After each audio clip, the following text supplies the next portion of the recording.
Oh, Adrien Pouliot, comment ça va? Hey, salut Martin, ça va bien? Good. Adrien, ben là, la charte, écoute, on a parlé de la charte. As-tu eu peur d'aller en élection tout de suite là, à cause de la charte, là? Ben, si on va en élection à cause de la charte, ça serait peut-être en février, là, parce que j'ai compris, là, avec le processus parlementaire, là, à l'Assemblée nationale.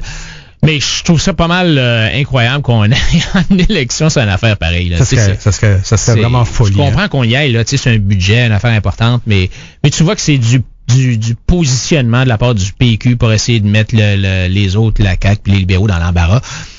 C'est pas, d'après moi, quelque chose qui devrait causer une élection. Là, mais d'ailleurs, quand Mme Marois a dit l'autre fois, je sais pas si tu as remarqué, de la façon qu'elle a dit la semaine dernière qu'elle voulait pas déclencher des élections, elle a dit que la façon qu'elle l'a dit, ça voulait dire moi, je veux pas, mais si jamais il y a des élections, c'est parce que les autres vont nous avoir forcé à aller en élection. Elle va essayer de porter le blâme de l'odieux d'aller en élection sur les libéraux et la CAQ. Elle se garde une porte de sortie. D'ailleurs, on a vu ici, dès ce matin, sur du parc, les gros posters de M. Couillard. Oui, à Outremont.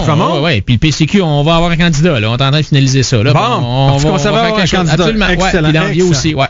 Dis-moi, au cours des dernières heures, notre ministre, Marceau, a déposé les états financiers du gouvernement, c'est ça? Oui, il les a rendus publics. La semaine dernière, ils ont émis un communiqué de presse disant on a atteint nos cibles, puis tout va bien, puis on contrôle les dépenses, c'est parfait, sauf qu'il n'y avait rien sur le site web, là, il n'était pas encore publié. Alors, ils les ont publiés tout récemment. Puis?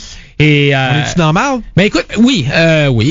Ça, c'est la réponse facile. On passe à d'autres choses, non? Non, okay. Correct. Comment dans marde qu'on est d'abord? Ben écoute, d'abord, ça financier, c'est préparé par le ministère. Ouais. Puis là, il y a quelqu'un qui revise ça. Lui, il s'appelle le vérificateur général. Ah oui, c'est vrai. Lui, le vérificateur général, il peut pas changer les états financiers. Il fait rien que donner son opinion sur les états financiers. Si ça a été bien fait. Si ça respecte les conventions comptables. Okay.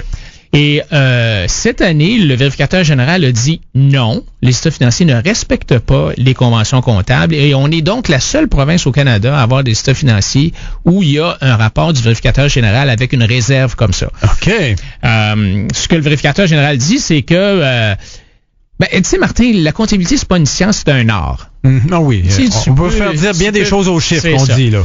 Et il y a certaines règles comptables pour comptabiliser les subventions que le gouvernement donne aux municipalités.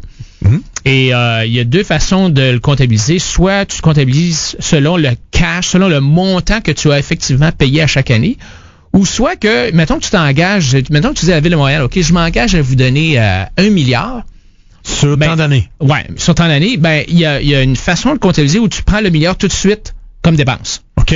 Et ça, c'est la norme comptable. Tu es supposé de prendre la dépense tout de suite, même si le comptant n'est pas encore déboursé.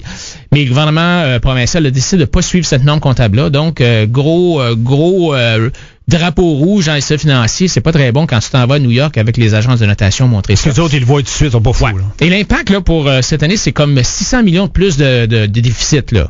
Alors donc, au lieu d'avoir 1,6 milliard de déficit, il y aurait 2,2. 2,2. Donc, et si tu prends le total de la dette accumulée, parce que ça, c'est pour cette année, mais si tu regardes toutes les subventions qui passent par cette norme comptable-là, on parle d'augmenter la dette de 8 milliards. Alors, c'est beaucoup. Mais alors donc, Marceau dit, OK, on a respecté nos affaires, on est à 1,6 milliard, sauf que dans le système financier, c'est pas 1,6, c'est 2,5, parce que M. Marceau a comme oublié de calculer la perte que Hydro-Québec a encourue pour Gentilly. Alors donc, c'est 2,5 milliards. Mais en plus de ça, il y a d'autres dépenses qui avaient été mal comptabilisées dans le passé et qu'il faut comptabiliser. Donc ça nous monte à 4 milliards. Ça, il dit que c'est la faute aux libéraux, je c'est la faute de quelqu'un d'autre. Puis il y a le 600 millions dont je viens de te parler, là, que le vérificateur général dit que M. Marceau a oublié. Donc finalement, on est à 4,6 milliards de déficit.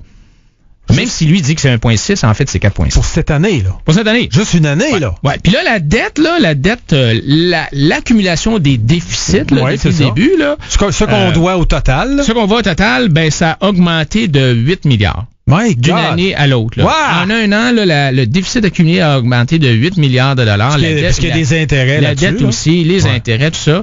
Alors, mais tu sais, c'est quand tu vois le communiqué de presse du ministère qui prend une demi-page sur une page, le communiqué de presse sur une page. Quand ils prennent une demi-page pour expliquer qu'ils ont respecté les normes comptables, là, c'est parce que là, ils sont en train d'essayer de contredire le vérificateur général. Alors donc, on est dans la... Moi, j'avais un scoop tantôt en début d'émission, comme quoi notre ami Michel Arsenault a rencontré pour déjeuner Tony Accurso ce matin à l'hôtel Hilton à Laval.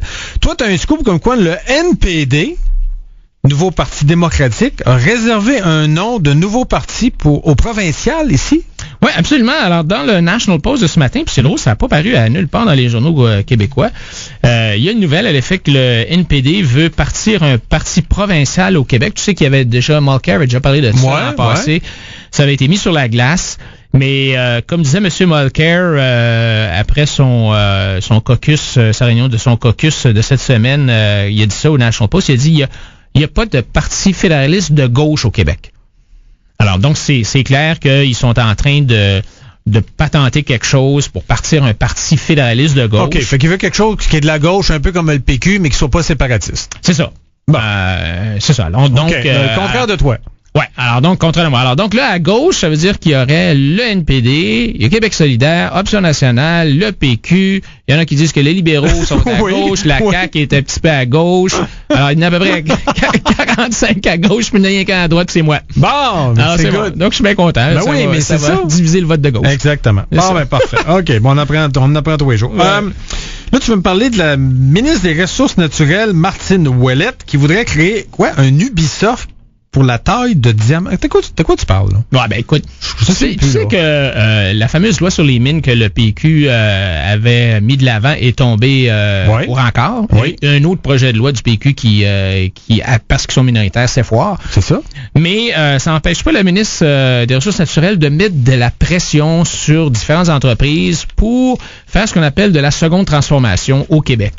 La seconde transformation, c'est que la première transformation, c'est que tu sors ce que tu as là dans le sol, le minerai, et tu l'envoies quelque part pour se faire raffiner ou polir, pour que ce soit plus beau, c'est des pierres précieuses. Ça peut être du cuivre, ça peut être n'importe quoi là, tu sais, c'est de l'or, ben il va être arrangé ailleurs. Et là, Madame Ouellette, elle veut partir une industrie de la taille de diamant au Québec parce qu'il y a une grosse... Comme en Suisse, là. Il y a une grosse mine, oui, c'est ça, exactement, en Suisse. Il y a une grosse mine dans le nord du Québec, la Stornoway, la mine Renard, qui est gérée par la compagnie Stornoway. Et donc, Mme Ouellette, elle veut que la compagnie réserve les plus beaux morceaux de diamants pour nous au Québec, pour qu'on puisse polir puis tailler les diamants. C'est encore un rêve de politicien. Là. Pourquoi est-ce que ça se fait pas au Québec? Pourquoi est-ce que ça se fait en Inde? Puis pourquoi est-ce que ça se fait ailleurs? Parce que c'est là que ça coûte moins cher. Oui, puis ils ont une expertise aussi. On pourrait bâtir l'expertise ici comme on a bâti l'expertise d'Ubisoft, mais à quel coût? Ouais. Ubisoft, on leur paye un crédit d'impôt de 35% des salaires, plus un crédit d'impôt sur la recherche et développement. Pourquoi qu'on lui demande pas pourquoi qu'on ne demande pas à Mme Ouellette si en Inde ils font du sirop d'érable? Exactement. T'as tout compris. C'est exactement ça, qu'on se spécialise dans ce où on est bon, les canneberges, le sirop d'érable, n'importe quoi, mais qu'on n'essaye pas de bâtir c'est éparpillé partout, en fait. C'est éparpillé partout aussi, là.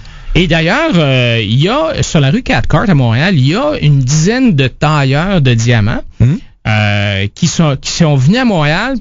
La raison pour laquelle ils sont venus à Montréal, c'est que l'Ontario avait essayé de patenter la même affaire en forçant les compagnies qui avaient des mines de diamants à tailler le diamant en Ontario. Il y a 4 compagnies qui ont été un peu forcées pour avoir les permis de faire ça. Puis finalement, ça a tout tombé à l'eau, puis les tailleurs de diamants se sont ramassés à Montréal.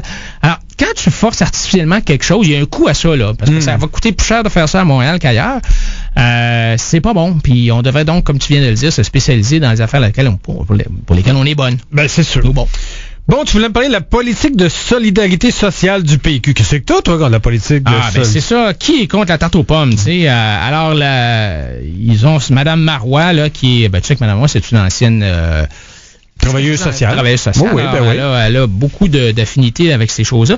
Alors, elle a annoncé la semaine dernière, juste au début du mois ou à la fin du mois d'octobre, une nouvelle politique, 320 millions additionnels pour la mise en place de mesures ambitieuses en matière de solidarité.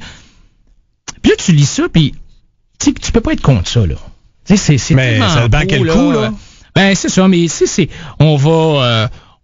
dorénavant, les travailleuses domestiques, là, on va créer un projet de loi pour protéger les travailleuses domestiques. Ils vont-tu les syndiquer aussi ou quoi? Ben, c'est à peu près ça qu'ils disent. Ben là, quand même. Non, c'est ça, là. Ben oui, non, c'est ça, on va encadrer les agences de placement temporaire. Et puis, on va lancer une campagne sociétale contre les préjugés à l'égard des personnes démunies et vulnérables. Et puis, c'est toujours bien beau, tout ça. Ils vont bonifier l'aide financière aux personnes seules prestataires de l'aide sociale. Ça a peut-être un peu de bon sens parce que le coût de la vie augmente, là. Mais puis surtout, la moitié du 320 millions là, qui est annoncé va aller à des organismes communautaires pour encourager les organismes communautaires à être encore plus présents dans la communauté. Ben oui. On a de l'argent, Adrien. On a de l'argent, c'est ça. C'est un peu ça. Hein, c'est parce que plus on taxe, plus on s'appauvrit parce que c'est taxé, il faut qu'il soit payé quelque part. Si les gens riches les payent, ils repassent ça dans leur salaire, ça revient dans le prix du produit. J'ai cru lire là, qu'il n'y a pas un mouvement en Alberta, c'est-tu en autre province là, qui commence cette année là, qui nous donne 8 milliards ou presque par année. Là? Parce que je me semble dans la Constitution, ça dit que oui, les provinces riches doivent redonner aux autres provinces pour que tout le monde ait à peu près les mêmes avantages sociaux. C'est ça. Puis là, ils se rendent compte que le Québec, là, ça marche pas. Là. Non, la péréquation, c'était pour s'assurer que les provinces pauvres puissent s'offrir des services raisonnablement similaires aux autres provinces. Mais là, le Québec, on s'offre des affaires que les autres provinces n'ont pas. Ben exactement. Puis on enquête, on reçoit les gens d'Alberta sont pas contre le concept de la péréquation. Ils en ont reçu, eux autres, au début, là, quand ça a commencé. Mais là, ils disent, écoute, nous autres, on n'a pas de régime d'assurance parentale, là, puis on n'a pas de garderie à 7 piastres, là, puis on n'a pas d'université à 2000 piastres par année là, de frais de scolarité. Ça n'a pas de bon sens. Alors, c'est vrai que toutes ces politiques-là de gauche qui sont là pour aider les pauvres, c'est toujours... ça vient du cœur. Hein? Ils sont si gentils, c'est fin, tout ça.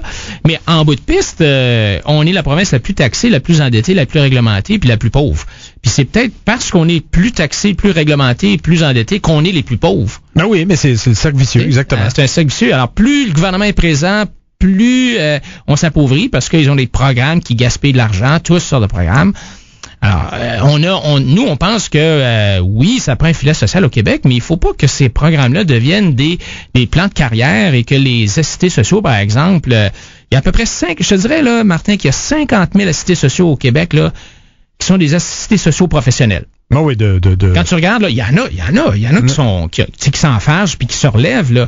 Mais quand tu regardes dans les chiffres, là, sur les 125 000 assistés sociaux qui sont aptes au travail, là, il y en a facilement 50 000 là, qui sont là-dessus depuis une dizaine d'années. Là. Puis t'en as un autre 30 000 qui sont là depuis 4 ans. Ça veut dire que 4 ans et plus, là, t'en as probablement facilement 80 000. Là. Et ça, c'est ce que j'appellerais des assistés sociaux professionnels. Aïe, aïe. Adrien Pouliot, du Parti conservateur du Québec, merci. Puis on va attendre de voir si le NPD va créer son parti au Québec. Ça va faire qu'on va être rendu à 7 ou 8 partis au provincial. Le 2 à